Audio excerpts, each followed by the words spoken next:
Novembar je ključni mjesec za voćare jer predstavlja prijelaz između aktivne sezone rasta i pripreme za zimu. Održavanje voćnjaka u ovom periodu može osigurati zdravlje stabala, kvalitetniji urod u narednoj sezoni te smanjiti rizik od bolesti i štetnika.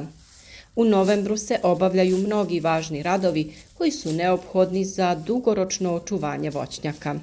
Ostanite s nama i saznajte koji su to poslovi koje je sada neophodno odraditi prije zime i niskih temperatura, kako bi vas vaše voćke naredne sezone obradovale obiljem plodova. Jedan od najvažnijih poslova u novembru je berba kasnih sorti voća poput jabuka, krušaka i dunja. Ove sorte dostižu zrelost krajem oktobra, a pravilna berba je ključna kako bi se voće što duže održalo. Pri branju je važno paziti da se ne ošteti kožica ploda, jer to može ubrzati kvarenje. Voće se skladišti u suhim i hladnim prostorima, a optimalna temperatura za skladištenje je između 0 i 4 stepena. Rezidba u novembru je bitan korak u održavanju zdravlja stabala. Ovaj tip rezidbe, poznat kao sanitarna rezidba, podrazumijeva uklanjanje oštećenih, suhih i bolesnih grana. Na ovaj način smanjuje se rizik od širenja bolesti i gljivičnih infekcija koje mogu ozbiljno naštetiti stablu. Također, uklanjanje bolesnih grana omogućava bolje prozračivanje krošnje, što smanjuje pojavu gljivica i poboljšava razvoj mladih grana u narednoj sezoni. Prilikom sanitarne rezidbe treba koristiti čiste i oštre alate kako bi rezovi bili precizni, a rane na stablu što manjih dimenzija. Veće rane se mogu premazati voćarskim voskom kako bi se spriječio ulazak patogena u tkivo stabla. Vrlo je važno da je alat kvalitetan, a danas je vrlo jednostavno pronaći i alate koji nam olakšavaju posao. Iako je orezivanje stabala voća fizički naporno, najviše za ruku, mi smo olakšanje pronašli u upotrebi električnih škara koje imaju ergonomsku držku, lagane su i praktične, a samo malim laganim klikom i bez ikakvog napora za nas, one odrežu granu jako precizno. Nakon što lišće počne opadati, vrlo je važno obratiti pažnju na čišćenje voćnjaka od tog opalog lišća, ali i plodova. Oni naime mogu biti izvor bolesti i sklonište za štetočine koje prezimljavaju.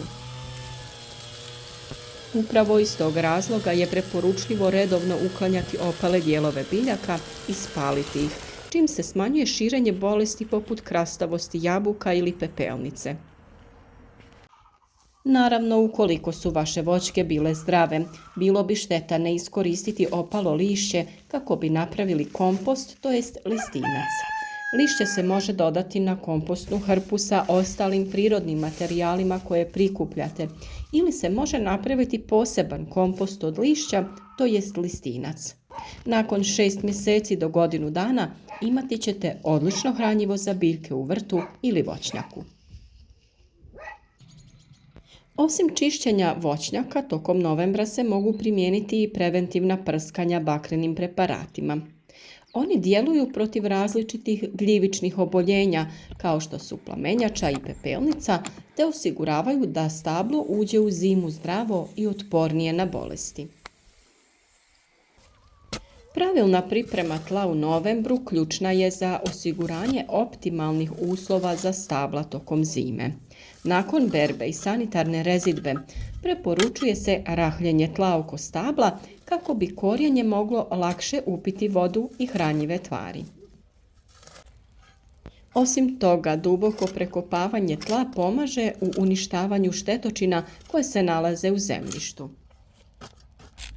Biljke su tokom sezone plodonošenja dosta iscrpile tlo, pa je vrijeme da vratimo i hranjiva u zemlju kako bi stabla bila jaka i otporna. Samim tim, gnojidba u novembru je također važan dio pripreme voćnjaka za narednu sezonu. U ovom periodu preporučuje se dodavanje organskih gnojiva poput komposta ili stajnjaka, koji se razgrađuju tokom zime i obogaćuju tlo esencijalnim hranjivim tvarima. Mineralna gnojiva bogata kalijem i fosforom također su korisna jer pomažu stablu u jačanju korijenovog sistema i otpornosti na mraz. U sušnim jesenjim periodima zalijevanje voćaka postaje ključni zadatak. Voćke koje ulaze u zimu sa dovoljno vlage u tlu otpornije su na zimske stresove.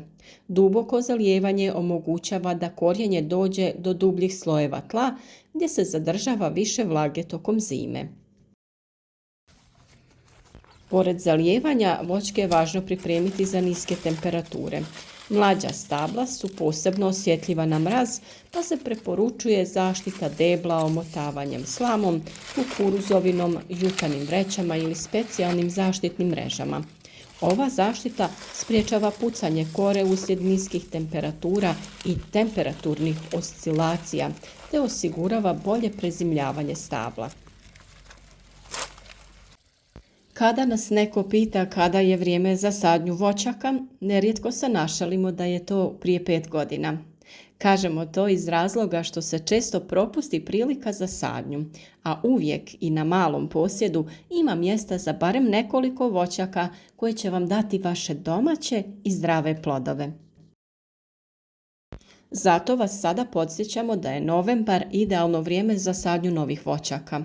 Tlo je još uvijek dovoljno toplo za razvoj korijenovog sistema, što je vrlo važno, a stabla imaju dovoljno vremena da se ukorijene prije dolaska zime.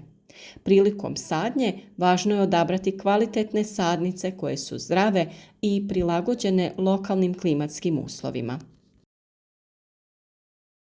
Sadnice se postavljaju u unaprijed pripremljene jame koje su obogaćene organskim gnojivima. Može to biti stajnjak, kompost, neko peletirano hranjivo.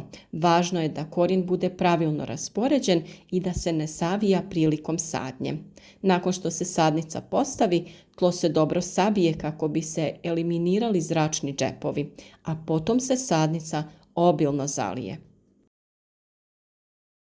Tokom zimskih mjeseci divlje životinje poput zečeva i srna često traže hranu u voćnjacima, što može prouzrokovati ozbiljne štete na mladim stablima.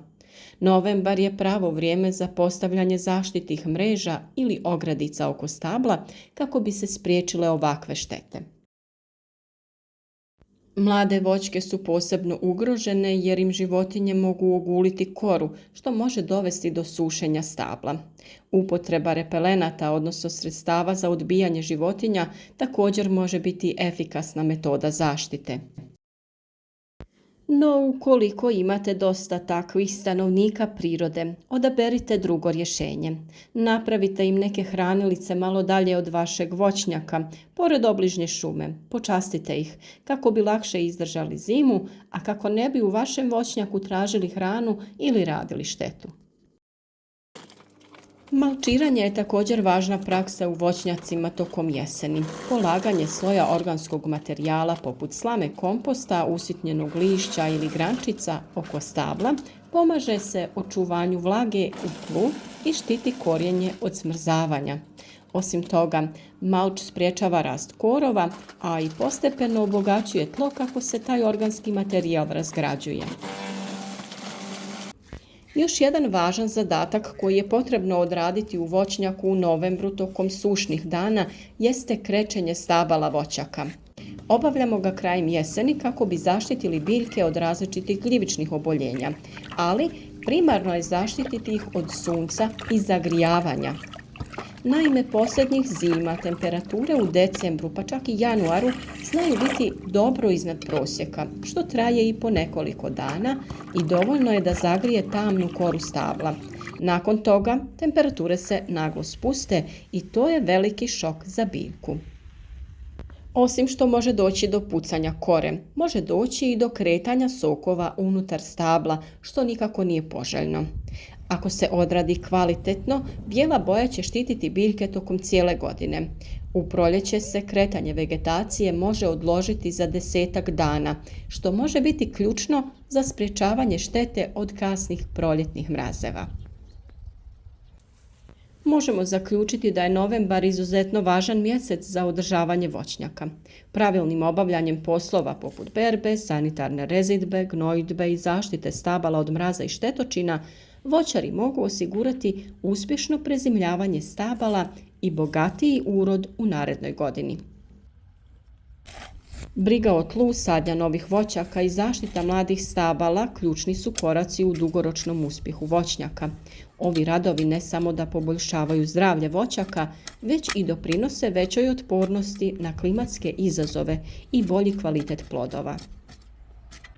Kako bi sve te poslove odradili uspješno, ostanite s nama u narednom periodu jer ćemo sve teme odvojeno i detaljno da odradimo.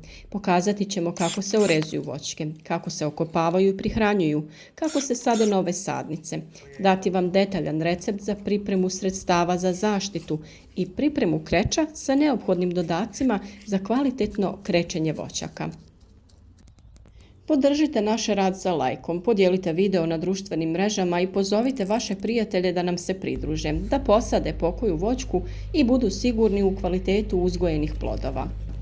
Naučite kako osluškivati prirodu, kako prepoznati ključne trenutke za obavljanje određenih zadataka.